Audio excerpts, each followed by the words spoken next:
பேசலாம் நினைச்சேன், நான் எல்லாம் மறந்துட்டேன். ஷூட்டிங் நடிக்கிற மாதிரியே.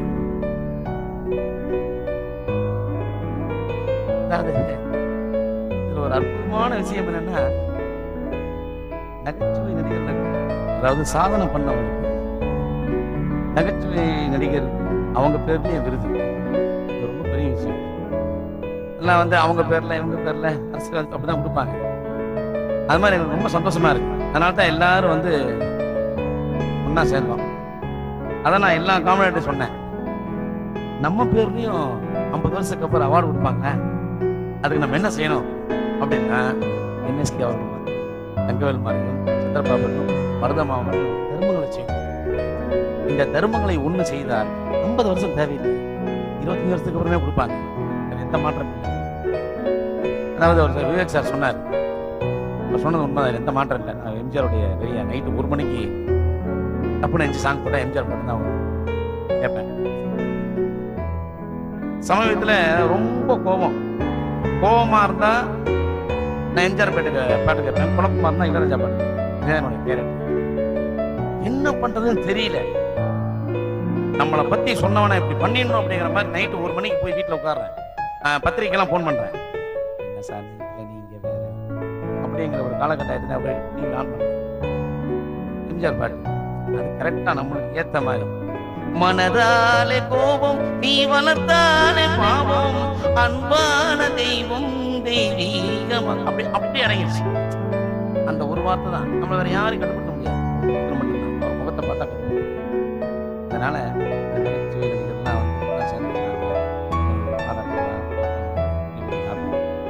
இதுல வந்து பாலச்சந்திரன் சார் மட்டும் நம்ம ஒரு சின்ன உதாரணம் சொல்லுங்க. அதாவது ஒரு மனிதனுக்கு இன்னொரு மனிதனுக்கு கோவம் வந்தா, நான் அவனை விடமாட்டேன்டா வழி பண்ணிடுவேன் அப்படிம்பாங்க.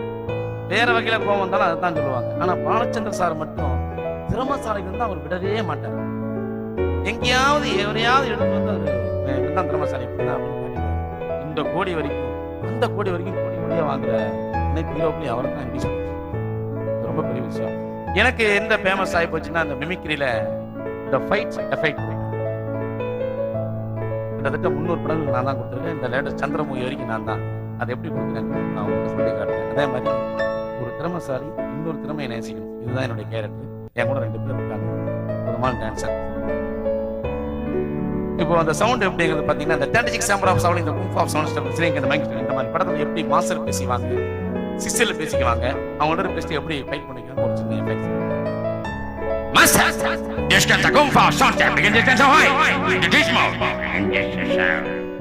Det är bara en Kung Fu Soundstep som höj. Det kan inte se. Det är under på hållet som har. Bättre, vilken det som höj. Hör med.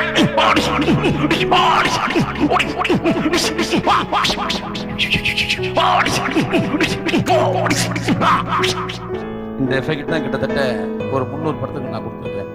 அடுத்தபடியாக மாண்புமிகு மக்கள் திலகம் எம்ஜிஆர் அவர்களும் அருமையான வில்லன் நடிகர் எம்.என். நம்பியார் அவர்கள் இருவரும் கலந்து பேசுகிறாங்க. எப்படின்னா, எம்ஜிஆர் பிறந்து வீராங்க, எம்ஜிஆர் கையில ஒரு பொட்டி வச்சிருக்காரு, இந்த பொட்டியை கொடுத்து நம்பியார் கேட்கிறாரு, எம்ஜிஆர் கொடுக்கவே மாட்டேங்கிறாரு. அதனால அந்த வாக்குவாதம். வீராங்கா, மரியாதை அந்த பெட்டியை கொடு. இல்ல நடக்கிறதே வேற. இந்த பத்திய இது சாதாரண பொட்டி இல்லடா, என் உயிரே போனாலும் இந்த பொத்தி உன் கை கேட்க. வீராங்கா, என்ன பத்தி உனக்கு தெரியாது. நீ மலைகிட்ட மோதுற, நீ இலகிட்ட மோதுற, என்னோட ரத்த இலகிட்ட மோதுற. என்னடா பெட்டியை கேட்டா மலை என்ற ஜெல என்ற உன்னை கொலை பண்ணிடுவேன். மரியாதையை பெட்டியை கொடு. எப்பா உன்னமான எத்தனை பேர்த்தையும் பார்த்தோம் தெரியுமா? அப்ப நீங்க பெட்டியை கொடுக்க மாட்டியா? சத்தியமா சொல்றேன், பெட்டி கொடுக்கவே மாட்டேன். வீராங்கா, என் கத்தியை பத்தி உனக்கு தெரியாது. என் சத்தியை பத்தி உனக்கு தெரியாது. அப்ப நீங்க பெட்டியை கொடுக்க மாட்டேன்.